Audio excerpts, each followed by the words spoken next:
Hello, this is Allie with the Perception Trainers, author of The Perception Diet, and today I want to talk to you about why you cannot punish yourself into the person that you want to be. Okay, so I know that we've kind of talked about a lot of these concepts before. For instance, we've talked about like self-sabotaging behaviors and how to learn to love them and see them for what they offer you.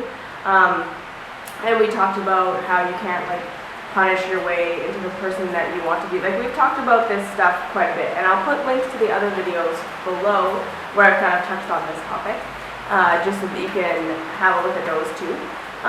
But today I wanted to just get a little bit more specific into this topic of why we can't punish ourselves or beat ourselves up or berate ourselves into the person that we want to be, and give a little bit different of a description of what's really going on here, so that maybe it will inspire you to do this for yourself. The other videos that I especially would recommend for this one is how to make permanent positive life changes, where I've talked about the power of focusing positively on who you want to be and becoming the person you want to become, rather than beating yourself up for the person that you are, right? Okay. So in the self-love journey and in so much of my coaching that I do with people, the thing that comes up the most often is everyone agrees with this idea that self-love is important and that loving ourselves is important and treating themselves nicely is important. And everyone can kind of get on board with that until we come to the thing that they really don't like about themselves. Until we come to the thing of yeah, but I'm so bad with my diet and I'm so bad with my exercise and I need to punish myself until I'm doing it right. Or I'm so disappointed in my behavior in relationships and I really need to punish myself until I do better. And I need to yell at myself and berate myself for every time I'm mean or every time I'm judgmental or every time I'm selfish, because that's the only way that I'm going to change. And I get that, okay? I totally understand why that thinking exists and why we would think that would work, right? But here's what I want to explain to you about why that doesn't work, so that you fully understand why it doesn't work, so that the theory can just be okay, that was a nice theory, it doesn't work, it doesn't hold up, and we can try something different, all right? Because I understand that taking the leap from believing that you can beat yourself up into the person that you want to be to believing that you can be nice to yourself into the person that you want to be is a huge leap. And for most people, it's just way too scary. We just really don't believe it's going to work. And so that's why I want to explain to you what's really going on inside of you, so that you can feel brave enough to try this new theory, all right? So what I want you to imagine is that you are essentially driving, you are your outer adult, and then you've got your inner child inside of you. And I use the metaphor of the inner child just because that's something that I know that a lot of people resonate with. You could think of it as your inner anything that you want. Your inner divinity, your inner light, your inner higher self, your inner sassy grandmother. That's whatever kind of resonates for you. So most of us are walking around saying, okay, there are these things in my life that I don't like about myself. There are these things that I do, these behaviors that I do, these things that I am, that I don't approve of. So whether this is how you eat or treat your body, maybe you're just one of those people who's constantly I want to start my diet on Monday, I want to start my diet on Monday, you never do it. And then you always get mad at yourself that you're not eating healthy or you're not exercising, and you really think that if you just punish yourself enough, yell at yourself enough, berate yourself enough for not doing it, eventually you're going to do it. Or, like I said, you're judgmental for people, and you just yell at yourself every single time you're judgmental, and you berate yourself, and you stew over it, and you feel guilty, and you just never let yourself off the hook. There are a million things. Maybe you're bad with money, maybe you're bad in your relationships, maybe in your mind, right? We all have these things that we don't like. And we are basically saying, I am not going to treat myself nicely. I am not going to treat myself with respect. I am going to beat myself up. I'm going to be mean to myself. I'm going to berate myself unless and until I can behave the way that is appropriate. Unless and until I can behave in a way that I deem is something that I can approve of, right? So unless and until I change, I'm going to be mean to myself, right? And that's the theory, that if I'm mean enough to myself, eventually I'm going to change. What's going on inside of you is your inner child is basically saying, look, every single time you yell at me for doing the things that I've done, every single time you get mad at me for judging, you get mad at me for eating, you get mad at me for doing this, you get mad at me for doing that, you are invalidating me. And every single time you invalidate me, because I am your inner child, I am your higher self, I am your higher being, I hold all the power. Every single time you tell me I'm wrong, every single time you invalidate me, I am going to sabotage you and make sure that you only do the behavior that you don't want to do until you learn to love me. That's really what's going on. So there's this standoff where your outer self is saying, I am not going to love you. I am not going to be nice to you. I'm not going to approve of you until you behave the way that I deem appropriate. And your inner self is saying, look, I am not going to give you what you want. I am not going to behave the way that you think is appropriate. I am not going to do the things that you want me to do unless and until you are nice to me. Because every single time you invalidate me, I throw a temper tantrum and I sabotage your best efforts. And this is what happens over and over and over again. And the truth is that your inner self is always going to win. All right? So another way that you can look at this is through brain chemistry. Okay? So basically, you can look at this like every single time you yell at yourself, every single time you invalidate yourself, every single time you're mean to yourself, you are attacking you, right? That's an attack on yourself. And your brainstem, the old part of your brain, only understands attack as physical threat. It only understands attack as physical threat. So it doesn't matter if your inner dialogue is purely like an emotional attack on yourself. It's purely a mental attack on yourself. It's purely a psychological attack on yourself. It's purely a spiritual attack on yourself. It's not threatening your survival. Your higher brain knows that, okay? But your survival mechanism does not. Every single attack, whether that's from the outside or whether it's from the inside, your brain perceives as we are physically under attack, all right? So because that is what's happening, right? Your brain is saying, we are under attack, our physical survival is at stake. Your brain says, okay, now just do what we've always done, do what we've done every single time, because that is what has saved us from death in the past.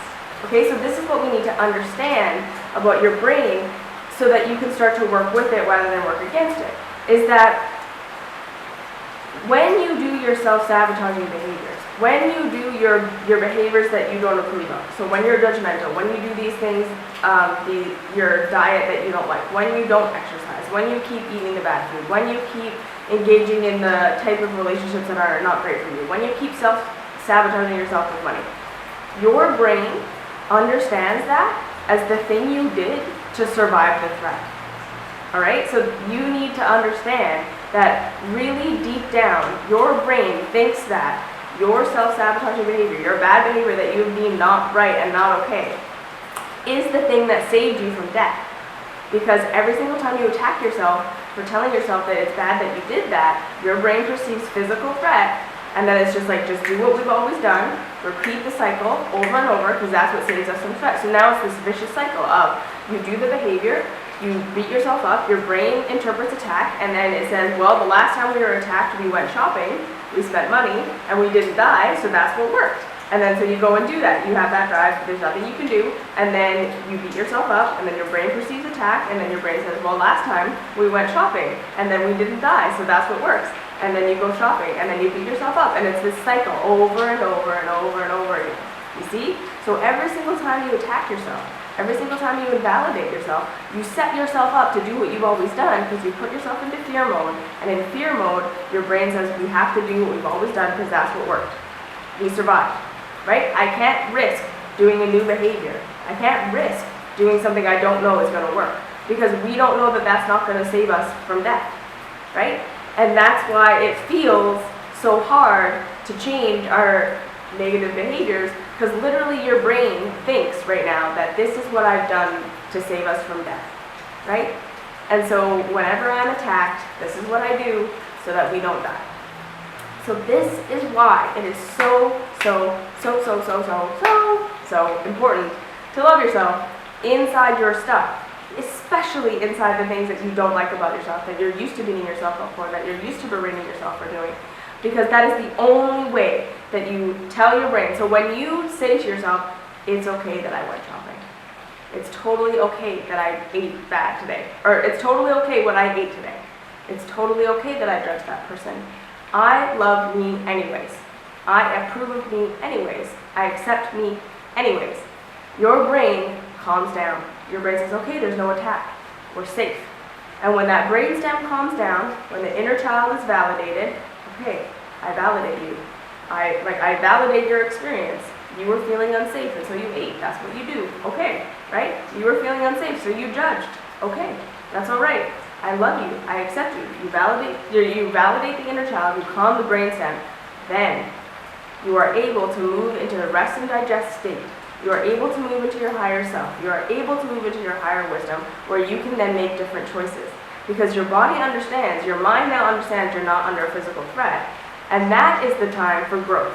That is the time for change. That is the time when we can explore new avenues and do different things, because we're not under attack. We're not afraid that we're going to die.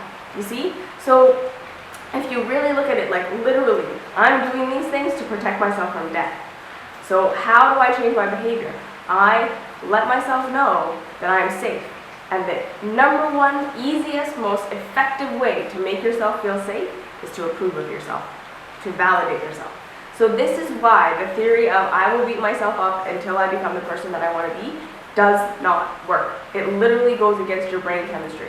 Okay? It goes against how your brain works. It's a nice theory, but it does not hold up. And I just want to say that, like, look, even if you're sitting here thinking, like, yeah, this all makes sense, but I'm afraid to let go of this beating myself up thing, that's okay. Validate that part of you. Say, all right, I admit right now that I'm afraid to let go of this part that thinks that if I beat myself up, eventually I'll get there. And I'm afraid to say that if I stop beating myself up, maybe I'm just giving myself permission to be this person forever, right? Just validate that part of you. It's okay that that's what you think. Of course, that makes sense. It's okay. And then you say to yourself, it's okay. It's okay that I do this thing. It's okay that I have this behavior. It's totally all right. How can I make myself feel safe? And then I want to give you the assignment that if you struggle with behaviors that you really don't like about yourself, you're trying to change, of course, step one is just to tell yourself it's okay that you do these things. Every single time you do it, every single time you want to, tell yourself, it's okay. It's okay that I want to do this. I'm not going to beat myself up. I'm not a bad person. I'm still a good person. I still love me. I am safe. Second thing I want you to do is something that you enjoy, something that's just for pleasure. Because when you engage in activities that are just for pleasure, so just for fun, it's not to help make you better. It's not exercise. It's not reading self-help material. It's not cleaning. It's not something that's, productive in any way. When you do something that's purely just for pleasure, again, you communicate to your brain that you're safe. You communicate to your brain that there's no attack. You're all right. Nothing is coming to kill you. Really, that's what it is. Nothing is coming to kill me. And when you are in that state, you are in a state to say, okay, I'm allowed to do whatever I want. I'm allowed to pick whatever behavior I want to pick. Now, in this moment of safety, in this moment of self-acceptance, in this moment of approval of myself and where I'm at, what do I want to do? How do I want to feel? You have access to how is this choice going to affect me when you're in rest and digest. All right? When you are in fear mode, all you have access to is what do I need to do right now to not die? That's it. You don't have foresight. That's why you go and you do your behavior and you're just like, why did I sit there and eat all the chocolates? Like, why can't I just tell myself, like, of course this is going to make me feel sick? Because in fight or flight, you only have access to what is going to save my life right now. You don't have time for foresight, all right? You don't have time for how is this going to affect me later on. Like, because when we were out in the wild, if you saw a lion, you didn't have time to, like, consider all the options of, like, what's going to be the best, blah, blah, blah. All you had time for was see the lion run away, okay? Your brain does this on purpose because that's what keeps you alive. So when you're relying on your fight or flight to dictate your behavior, which is what you're doing every single time you berate yourself, you only have access to what's going to work right here, right now, in this moment. You do not have access to your higher thinking. You do not have access to future pacing. You don't have access to any of that stuff. You only have access to that stuff when you feel safe. All right? So making yourself feel safe. Doing something that's pleasurable, telling yourself it's okay. Doing something that's pleasurable, telling yourself that it's okay. Then, how do I want to feel? And you will notice that you have access to all these other choices. All of a sudden, all these other things that you've always thought you wanted to do, but you couldn't get yourself to do, become something that you can do, right? Your inner child lets you. Your brainstem is calm, so your higher self can do it, right? So that is my spiel on that. That is why. If you are afraid that if you stop beating yourself up, you won't become the person you want to become, know that that's exactly the opposite of how it works. The second you start to love yourself in your stuff is the second you will stop wanting to do it. Really, it's the magical thing, and you just have to take my word for it. Just try it a couple of times. I'm not saying you have to commit to it forever. Just give it a chance. Next time you want to do your self-sabotaging behavior, instead of beating yourself up, or the next time you do it, instead of beating yourself up, tell yourself it's okay. Tell yourself you love yourself.